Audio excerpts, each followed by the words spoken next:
안녕하세요. 오늘도 사연살롱을 찾아주셔서 감사합니다. 결혼한 지 5년 된 40살 여성이에요. 제 남편은 가정적인 데다 무엇보다 마음씨가 착한 사람이에요. 하지만 치명적인 단점이 하나 있는데 좀 우유부단하다는 거예요. 처음 연애를 할 때는 그 우유부단함을 신중한 걸로 착각했어요. 따지고 보면 신중함과 우유부단함은 한 끗 차이니까요. 그래서 구분이 쉽지 않았죠. 저는 남편과 달리 성격도 급하고 돌직구 타입이에요. 친정 부모님께서는 이런 성격을 가진 딸이 결혼은 할 수 있을까, 혹여 결혼을 한데도 잘 살 수 있을까 고민이 많으셨어요. 그런데 제가 결혼할 사람이라고 지금의 남편을 집에 데리고 오자 저희 부모님은 두 팔 벌려 환영을 하셨어요. 남편이 저와 정반대의 성향이었거든요. 원래 부부는 서로 반대되는 성격끼리 하는 게 좋아. 서로 부족한 부분은 서로 채워주고 모난 부분도 다듬어주니까 그런 의미에서 둘이 정말 잘 어울린다. 이러시면서 저희 친정엄마는 제 결혼을 민망할 정도로 환영하셨어요. 그건 아빠도 마찬가지였죠. 제가 말은 좀 세게 해도 마음은 안 그래. 우리 은영이 잘 부탁하네. 저희 집에서 제 결혼을 얼씨구나 하며 등 떠밀어 보내는 분위기여서 남편 보기 민망했지만 다행히 심성 착한 남편이 염려 마시라며 자기가 잘하겠다고 얘기해 주어서 기분은 괜찮았어요. 그리고 일주일 뒤 저는 예비시댁에 인사를 드리러 가게 되었어요. 왜 흔히들 그 아버지의 그 아들이라고 하잖아요. 그런데 전혀 아니더라고요. 유한 제 남편과는 달라도 너무 달랐어요. 시아버지를 보고는 이 결혼을 해야 하나 고민이 될 정도였거든요. 술상 가져와. 너도 가서 거들어라. 시아버지는 아직 며느리도 아니던 제게 술상을 차려오라고 소리치셨죠. 저는 태어나서 처음 받는 대접에 놀라서 남편을 쳐다봤고 남편 역시 당황한 기색이 역력했어요. 아버지, 이러시면 안 되죠. 아직 이 사람은 손님이잖아요. 그런데 남편의 말이 좀 거슬리더라고요. 아직 손님? 그럼 결혼하면 더 이상 손님이 아니니까 괜찮다는 거야? 기분이 상한 저는 남편을 쏘아봤어요. 그때 시아버지가 버럭 소리를 질렀죠. 이봐, 아직 멀었냐고! 그 말이 떨어지기가 무섭게 시어머니는 주방에서 술상을 가지고 나오셨어요. 남편은 얼른 일어나 시어머니한테서 술상을 받아 시아버지 앞에 놓았죠. 그러자 시아버지께서 저를 불러 앉히셨어요. 그리고는 다짜고짜 너는 술 좀 하니? 난 고리타분하게 술 싫어하는 며느리는 싫다. 글쎄 이러시지 뭐예요. 장인이 예비사위 술버릇 보려고 술 먹인다는 소리는 들어봤어도 시아버지가 술 싫어하는 며느리 싫다며 술 먹이는 건 처음이었어요. 하지만 여기서 순순히 물러나고 싶지는 않더라고요. 그래서 잘 마신다고 호기롭게 말했어요. 그래? 네가 잘 마셔봤자지. 내 앞에서는 세 발의 피지? 시아버지는 제 말이 가소롭다는 듯 당신 잔에 술을 따르기 시작했어요. 그리고는 제 앞에 놓인 잔에도 술을 따라주셨죠. 저는 승부욕이 발동해서 아버님이 주시는 술을 모두 원샷으로 넘겼어요. 제 옆에 있던 남편은 걱정이 되는지 안절부절 못하더라고요. 시어머니는 몇 번이고 냉장고에서 술을 가져오시느라 정신이 없으셨죠. 그 결과 상 옆에는 빈 소주병이 10병도 넘게 놓이게 됐어요.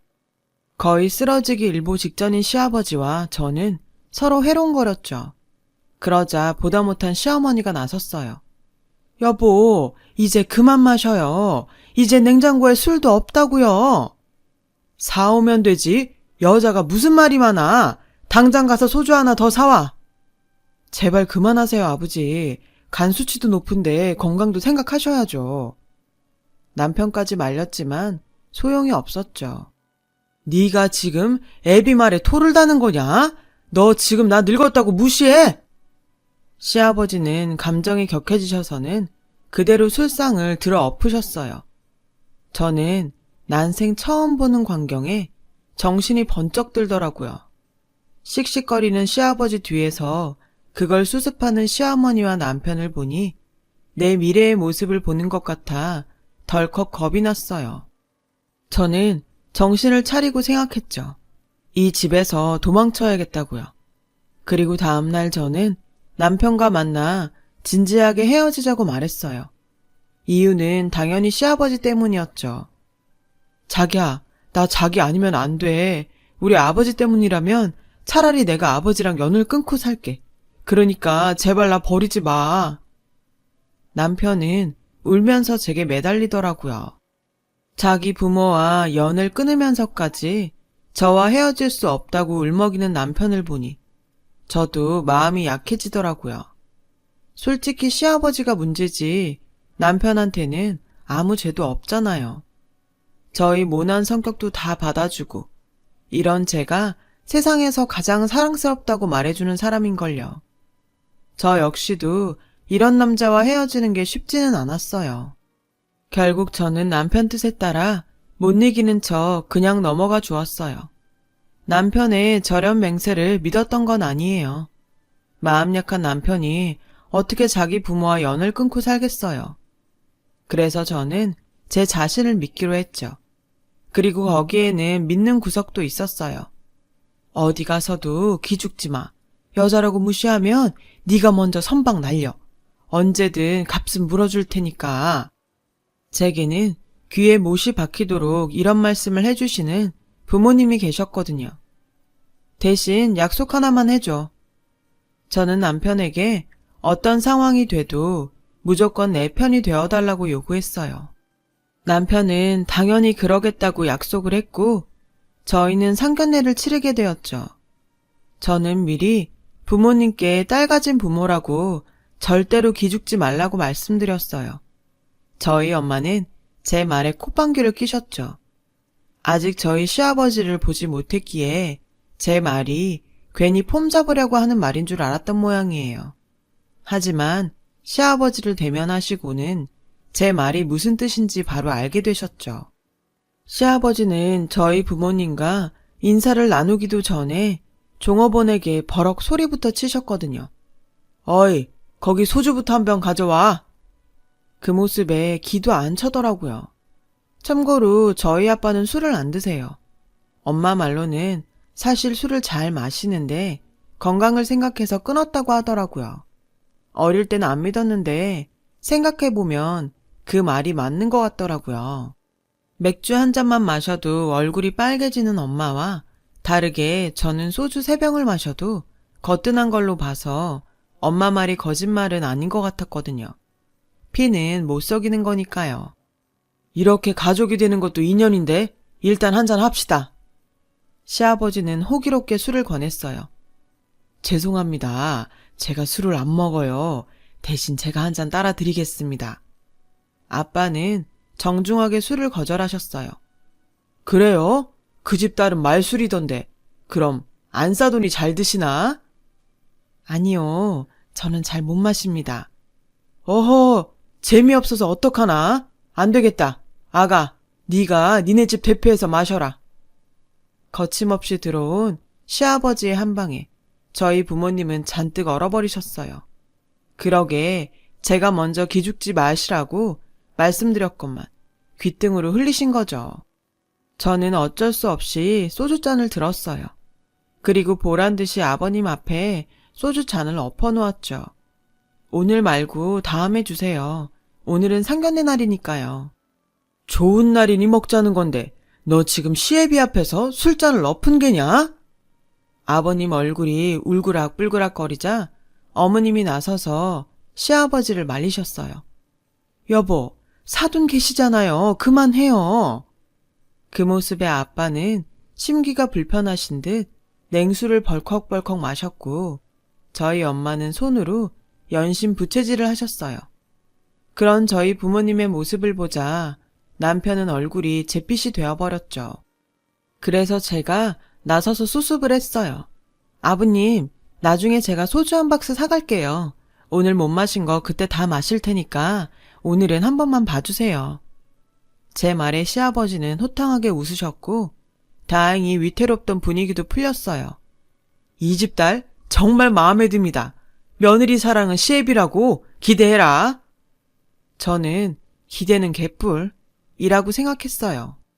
더불어 오늘 시아버지가 저희 부모님께 무례하게 군 대가는 반드시 치르게 해주리라 마음속으로 다짐하며 이를 박박 갈았어요. 물론 시아버지는 모르셨겠지만요. 그날 저녁 저희 엄마는 결혼 반대를 외치며 시위라도 하듯 몸져 누우셨어요. 남편이 아무리 너한테 잘하면 뭐해. 시아버지 자리가 그따윈데 안 돼. 난 이 결혼 결사 반대다. 엄마, 내가 알아서 할게. 시아버지만 좀 그렇지. 다른 식구들은 다 괜찮은 사람들이야. 그리고 살다가 아니다 싶으면 그땐 뒤도 안 돌아보고 이혼할게. 그 말에 엄마는 벌떡 일어나 앉으셨어요. 너 결혼이 장난이니? 살다가 아니면 이혼한다고? 아이고. 그만큼 자신 있다는 소리지. 기찬 씨는 자기 아버지랑 연도 끊겠대. 그런 각오니까 너무 걱정하지 마. 기찬 씨가 어떤 경우든 간에 내 편 들어주기로 약속했으니까. 결혼 전에 하는 약속은 아무 쓸모 없어. 너도 살아봐라. 그게 약속대로 되나. 엄마도 기찬 씨 좋아하잖아. 막말로 기찬 씨나 되니 나랑 결혼하지. 엄마는 제 말에 서운했는지 팽하니 등을 돌리고 누워버리셨어요. 그때였죠. 거실에 계시던 아빠가 한마디 하셨어요. 엄마가 너 고생할까봐 걱정돼서 그런다. 그래도 아빠는 내 딸 믿는다. 너도 다 생각이 있으니까 말리는 결혼 하겠다고 하는 거겠지. 걱정 말고 둘이 상의해서 결혼 준비해. 아빠는 그렇게 말씀하시고는 그동안 끊으셨던 술을 딱 한 잔 드셨어요. 속이 오죽하면 그러실지 알기에 정말 죄송해서 어쩔 줄 모르겠더라고요. 모든 게 다 제 잘못인 것 같았거든요. 제가 무남 동녀 외동딸이다 보니 속상함은 제 짐작보다 훨씬 컸을 거예요. 부모님의 걱정과 달리 시아버지는 저를 마음에 들어 하셨고 신혼집 장만에 보태라며 턱하니 5천만 원을 내주셨죠. 그래서 저희는 돈 걱정 없이 시댁과 친정, 딱 중간에 마음에 드는 신혼집을 마련할 수 있었어요. 그렇게 저는 나름 우여곡절을 겪으며 결혼식을 올릴 수 있었죠. 그런데 결혼을 하고 6개월 정도 지나자 처음엔 제가 술도 잘 먹고 시원시원해서 좋다고 하시던 시아버지는 제가 눈치도 안 보고 말도 돌려서 하는 법이 없자 슬슬 본색을 드러내셨어요. 여자가 목소리가 크면 못 써. 할 말이 있어도 속으로 10번 이상 생각하고 말해라. 여자가 말이 많아도 못 써. 알겠냐? 참고로 여자는 지아비를 잘 섬겨야 해. 요즘 것들은 지 서방 이겨먹으려고 아주 발악을 하는데 그럼 못 쓴다. 너 네 서방 절대 기죽이지 마라. 내가 그 꼴은 죽어도 못 본다. 이런 말도 안 되는 훈계까지 하셨죠. 10번 생각하고 말하는 건 그렇다 쳐도 지아비를 섬기라거나 남편을 기죽이면 못 쓴다는 말은 받아들이기 힘들었어요. 생각 같아서는 시아버지의 훈계를 고스란히 당신께 돌려드리고 싶었죠. 시어머니한테 막말하시기 전에 꼭 10번 생각하셨으면 좋겠고 요즘 같은 세상에 그렇게 부인 무시하고 겁없이 살다가는 황혼이혼 당할 거라는 말이 목구멍까지 올라왔지만 참았어요. 어른이 묻는데 넌 왜 대답이 없냐? 아버님 말씀대로 10번 생각하느라고요. 아버님이 그러셨잖아요. 말하기 전에 10번 생각하고 말하라고요. 뭐? 제 대답에 시아버지는 어이가 없다는 표정으로 저를 쳐다보셨어요. 그리고는 더 이상 제게 말을 걸지 않으셨죠. 덕분에 그날은 별 탈 없이 집으로 돌아올 수 있었어요. 자기야, 힘들면 다음부터 우리 집은 나 혼자 갈게. 집에 돌아오자 남편은 제게 말했어요. 아버님이 저한테 함부로 하시는 걸 보니 예전 일이 떠올랐나 봐요. 저는 괜찮으니 당신이 나랑 한 약속만 지켜주면 된다고 말했죠. 그러던 어느 날 저는 꿈에 그리던 과장 승진을 하게 되었어요. 저는 남편과 친정에 승진 소식을 알렸죠. 엄마는 장하다며 퇴근하고 저녁 먹으러 친정으로 건너오라고 하셨어요. 제가 좋아하는 한우를 구워주겠다고요. 그래서 저와 남편은 퇴근하고 바로 친정으로 가기로 했어요. 그런데 하필 그날이 부산에 살고 계시는 시할머니 생신이지 뭐예요. 생신을 음력으로 챙기시는 데다 바빠서 사실 깜빡 잊고 있었는데 퇴근 무렵 시어머니께서 전화를 하셨더라고요. 예, 오늘 시할머니 올라오셨다. 집에서 생신상 차려드리려고 하니까 퇴근할 때 케이크 좀 사오렴. 다른 건 내가 다 준비할 테니 걱정 말고. 순간 그제야 결혼한 실감이 나더라고요. 저는 제가 승진을 해서 친정 식구들과 저녁을 먹기로 먼저 약속한 걸 말할까 말까 하다가 결국 말하지 못했어요. 하는 수 없이 저는 퇴근 후 케이크를 사서 시댁으로 향했죠. 저보다 먼저 시댁에 도착한 남편은 제게 연신 미안하다고 사과를 했어요. 저는 남편이 중간에서 얼마나 불편할까 싶어 괜찮다고 말했죠. 사실 하나도 안 괜찮았지만요. 그런데 그때까지만 해도 잘 몰랐던 시할머니는 시아버지와 또 다른 식으로 저를 당황하게 하셨어요. 아이고, 우리 종손, 회사 다녀왔어? 결혼하고 살이 좀 빠진 것 같네. 다른 집 남자들은 결혼하면 오히려 살이 찐다던데 우리 종손은 마누라한테 밥도 못 얻어먹고 사나? 몸이 왜 이래? 피죽도 한 그릇 못 얻어먹고 사는 사람처럼. 시할머니는 저를 쳐다보시며 말했어요. 아니, 정확히 저를 째려보신 거였죠. 제가 당황해하자 시어머니가 나섰어요. 요즘 젊은 애들은 살찔까봐 관리해요. 옛날이야 살찌면 복스럽다고 했지만 요즘은 살찌면 미련하다고 욕해요. 그러시며 연신 저에게 주방으로 가라고 바쁘게 손짓을 하셨어요. 저는 주방에 가서 시어머니가 차려놓은 상을 보고는 입이 떡 벌어졌죠. 상다리가 휘어진다는 건 이런 걸 보고 하는 말이구나 싶더라고요. 불편해도 생신 선물이다 생각하고 오늘만 참아라. 시어머니는 제게 그렇게 말씀하셨어요. 이런 시어머니를 보니 저는 감정이입이 심하게 돼서 시어머니를 끌어안았어요. 어머님은 어떻게 지금까지 이런 대접을 받고도 다 참고 사셨어요? 저는 죽었다 깨어나도 못할 것 같아요. 옛날엔 다 이러고 살았어. 30년 넘게 살아서 이젠 이력이 났다. 그러니 지금껏 참고 산 네 시애미를 봐서라도 오늘은 너도 좀 참아줘라. 시어머니는 제 손을 꼭 잡아주셨어요. 그 모습이 너무 짠해서 울컥하더라고요. 30년 넘게 며느리로 살아온 시어머니는 여전히 당신의 시어머니 앞에서 주눅이 들어 보였어요. 그간 세월이 만든 폐단이었죠. 실제로 저희 시할머니는 곧 90살이 다 되어 가시는데도 기력이 좋으셨고 더욱이 대놓고 시아버지와 저희 남편만 챙기시며 저와 시어머니를 마치 이 집 종처럼 서슴없이 부리셨어요. 도무지 제 상식으로는 이해가 안 가는 상황이었지만 시어머니 부탁도 있어서 저는 꼭 참아야만 했어요. 하지만 얼마 안 가 제 인내심은 결국 끝을 보고 말았죠. 어머니, 우리 며느리가 말술이에요. 자, 너도 와서 한 잔 받아라. 뭐? 감히 여자가 술을 마셔? 시할머니 당신도 여태 시아버지와 술을 드셔놓고는 제가 술을 잘 마신다는 말에 여자가 술을 먹냐며 발끈하셨어요. 또 다시 저를 째려보는 시할머니를 보자 저는 더는 참을 수가 없어서 시아버님이 따라주신 술을 원샷으로 넘겼어요. 그러자 시아버님은 무척 좋아하셨어요.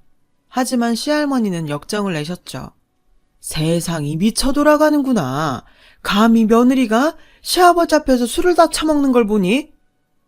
처먹다니요. 그 말의 순간 술이 확 깨는 것 같았어요. 할머님도 여잔데 지금 술 드시잖아요. 그리고 처먹는다는 표현은 심하시네요. 저도 저희 집에선 귀한 딸이거든요. 그리고 술은 제가 마시고 싶어서 마신 것도 아니잖아요. 보셨다시피 아버님이 주신 거예요. 탓을 하시려거든 며느리한테 술을 먹인 아버님을 탓하셔야죠.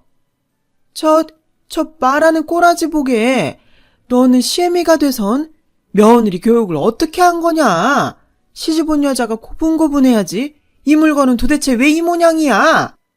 물건이요? 저는 저보고 물건이라 하는 말에 순간 뚜껑이 확 열렸어요.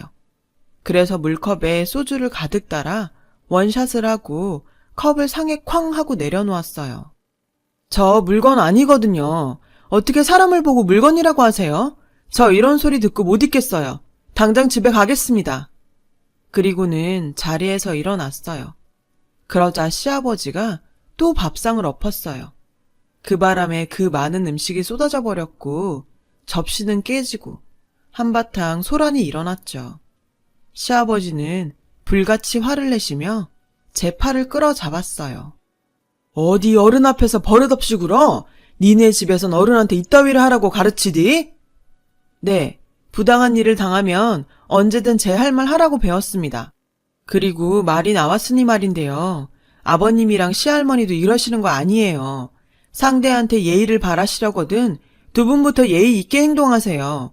며느리가 이 집 종입니까? 아내가 아버님이 부리는 몸종이냐고요. 툭하면 사람 무시하고 당신 기분에 따라 힘들게 차린 밥상이나 뒤엎고 이게 지각 있는 사람의 행동이에요? 아버님은 아나무인처럼 사시면서 왜 저한테는 예의를 찾으세요? 눈에는 눈, 이에는 이라는 거 모르세요? 두 분 앞으로 이러고 사시면 정말 천벌 받을 테니 그런 줄 아세요. 저는 제 할 말을 하고는 씩씩거리며 집으로 돌아왔어요. 그런데 속이 시원할 줄 알았는데 집에 와서도 내내 마음이 좋지 않았어요. 혼자 남은 시어머니 때문이었죠. 남편도 혼자서 두 양반을 감당해야 할 시어머니를 걱정하는 눈치였어요. 그래서 저는 남편한테 시댁에 가서 어머님 좀 지켜드리라고 했어요. 어찌됐든 소란 일으켜서 미안하다고요. 남편은 오히려 자기가 가면 불난 집에 부채질만 하는 격이라며 일단 상황을 지켜보자고 하더군요. 그러면서 승진 축하도 못 받고 괜히 이상한 소리만 듣게 해서 미안하다고요. 저는 무거운 마음으로 밤을 꼴딱 새고 아침 일찍 시어머니에게 죄송하다고 전화를 드렸어요. 죄송해서 어쩔 줄을 모르는 저에게 어머님은 오히려 미안해 하셨어요. 기찬이한테 승진했다는 얘기 들었다. 원래는 친정에 가려고 했다면서 좋은 날 그런 꼴을 당하게 해서 미안하다. 할머니는 아침 첫 차로 내려가신대. 신경 쓰지 말고 출근해라. 늦었지만 승진 축하한다. 나중에 내가 맛있는 거 해주마. 전화를 끊고 저는 한참을 울었어요. 남편의 착한 마음씨는 우리 시어머니를 닮았나 봐요. 저는 그날 이후 시아버지한테 완전히 찍혔어요. 저는 상관없지만 중간에서 남편은 은근 스트레스를 받는 눈치였어요. 그렇게 시간은 흘러 3개월이 지났어요. 남편은 차장으로 승진을 하게 되었죠. 승진 소식에 시댁 어른들도 기뻐하셨어요. 시아버지는 오랜만에 제게 전화하셔서 경사스러운 날이니 식구가 다 같이 외식을 하자고 하셨어요. 네가 봐서 비싸고 좋은 데로 예약해라. 저는 당연히 남편 승진을 축하하고 싶으셔서 그렇게 말씀하신 줄 알았어요. 그런데 식사를 다 하고 그러시는 거예요. 계산은 잘난 네가 해라. 밥값 정도야 충분히 제가 낼 수 있어요. 하지만 이건 생각의 문제잖아요. 어쩜 하나도 변한 게 없으신지. 저는 황당하고 어이가 없어서 도저히 표정 관리가 안 되더라고요. 아, 너는 니네 집에 네 남편 승진했다는 말 안 했냐? 당장 네 집에 전화해서 승진한 사위 좋은 거 사 먹이라고 해라. 승진 선물도 명품으로 해주라고 하고. 듣자 하니 가관도 아니었어요. 아버님은 저 승진 때 뭐 해주셨는데요? 맛있는 거 사주시기는커녕 속만 뒤집어 놓으셨잖아요. 앞으로 니네 집 우리 집 구분하시려거든 그런 것도 확실하게 구분해주세요. 그리고요, 다시는 제 부모님한테 이래라 저래라 하지 마세요. 한 번만 더 그러시면 안 참습니다. 저 먼저 가보겠습니다. 저는 어머님과 남편에게 미안하다고 말하고 먼저 자리에서 일어났어요. 남편을 축하하는 자리니 계산은 하고 왔어요. 그 후 저는 천하의 막대 먹은 며느리라는 타이틀을 달게 되었어요. 솔직히 아무렇지 않았어요. 이렇게 된 거 제 마음 내키는 대로 행동할 수 있어서 편했으니까요. 그런데 정말 기가 차고 황당한 일이 저희 가족에게 일어났지 뭐예요. 평소 술을 너무 좋아하셨던 시아버지가 계속 몸이 좋지 않아 병원에 가셨는데 간경화 진단을 받으신 거예요. 연세도 있으셔서 그 길로 바로 병원에 입원하게 되셨죠. 의사 선생님은 술 끊으라고 하셨어요. 안 그러면 간 이식을 생각해야 한다고요. 저는 시어머니를 통해 이 사실을 듣고 그래도 가족이라고 걱정이 되었어요. 사람이 아프면 좀 변하잖아요. 다음날 시아버님은 제게 전화를 하셔서 당신이 그동안 저에게 함부로 해서 미안하다고 사과하셨어요. 몸이 아프니 마음까지 약해져서 그러나 보다 생각했어요. 주말에 병원에 꼭 오라는 시아버지의 말씀에 저는 남편과 그 주 토요일에 병원을 찾았어요. 아버님은 남편에게 음료수 좀 사오라며 밖으로 내보내시곤 제 손을 잡으셨어요. 아가, 그동안 내가 참 미안했다. 내가 다 나으면 너한테 미안한 거 다 갚으며 삼아. 글쎄, 눈물까지 글썽이시며 이러시는데 순간 뭉클하더라고요. 아니에요. 저도 잘한 거 없는걸요. 지금은 아무 생각 마시고 치료에만 신경 쓰세요. 그런데 제 말이 떨어지기 무섭게 아버님이 그러시는 거예요. 그래, 내가 치료에만 신경 쓸 테니 대신 네가 나한테 간이식 좀 해줘라. 그리고는 제 손을 꼭 잡고 놓아주지 않으셨어요. 순간 엄청난 공포감에 겁이 나더라고요. 시아버님은 저에게 간을 받고 싶으셔서 마음에도 없는 사과를 하신 거였죠. 저는 소름이 돋아서 시아버지의 손을 뿌리쳤어요. 그때였어요. 병실 문 앞에 서 계시던 저희 아빠가 단단히 화가 난 얼굴로 들어오셨죠. 시아버님 병문안을 오셨다가 문 밖에서 시아버님이 저에게 간을 떼어달라는 말을 한 걸 모두 들으신 거죠. 아빠는 시아버지가 환자라는 사실도 까맣게 잊은 채 시아버지의 멱살을 잡으셨어요. 다시 말해봐. 지금 피 같은 내 딸한테 뭘 달라고? 부모인 나도 그런 소리를 못하는데 감히 네 놈이 내 딸한테 간을 달래. 네 자식 간은 아까워서 안 되겠디? 그래서 남의 자식 간을 달라는 거야? 이 천하의 쓰레기 같은 놈아. 뒤늦게 도착한 남편은 놀라서 저희 아빠를 뜯어 말렸어요. 아빠는 저희 남편을 보자 자네 아버지가 내 딸한테 간을 달라고 하는데 난 도저히 안 되겠네. 내 딸 몸에 있는 피 한 방울도 못 주니까 자네가 알아서 하게. 그리고 당장 내 딸이랑 헤어져. 아빠는 그 길로 제 손을 잡고 병원을 나오셨어요.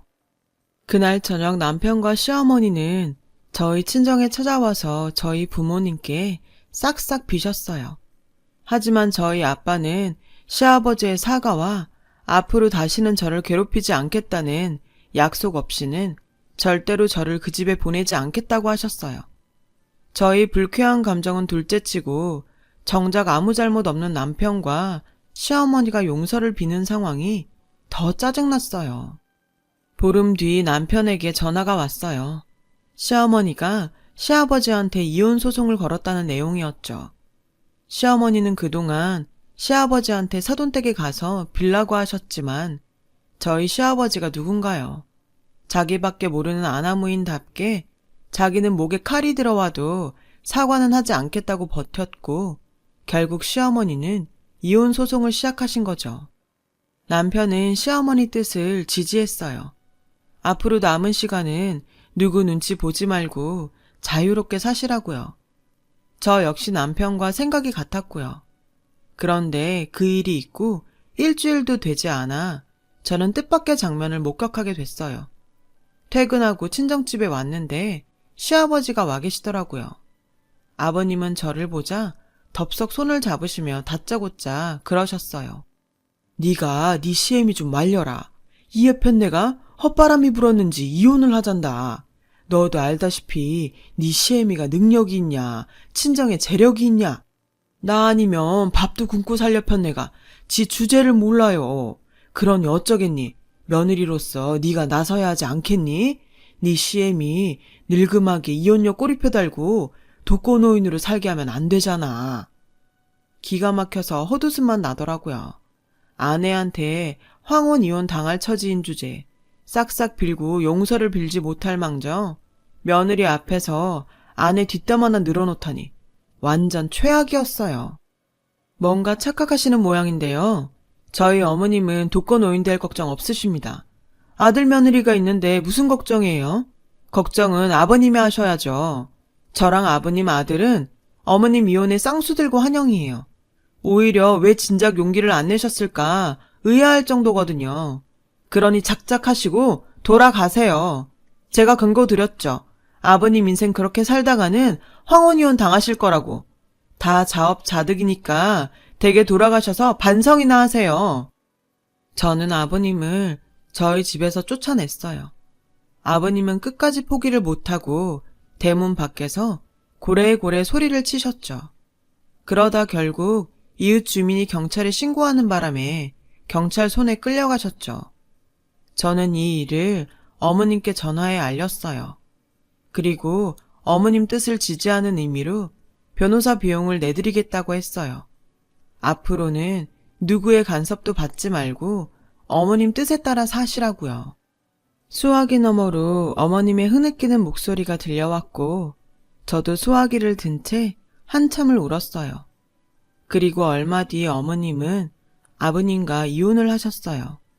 30년간 가사노동을 하며 시아버지와 시어머니의 폭언과 폭력에 시달린 점이 인정돼서 위자료도 꽤 받으실 수 있었죠.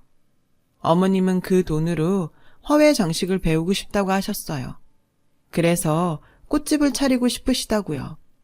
저는 당연히 어머님 뜻을 지지했죠. 옆에서 아낌없이 지원해드릴 거예요.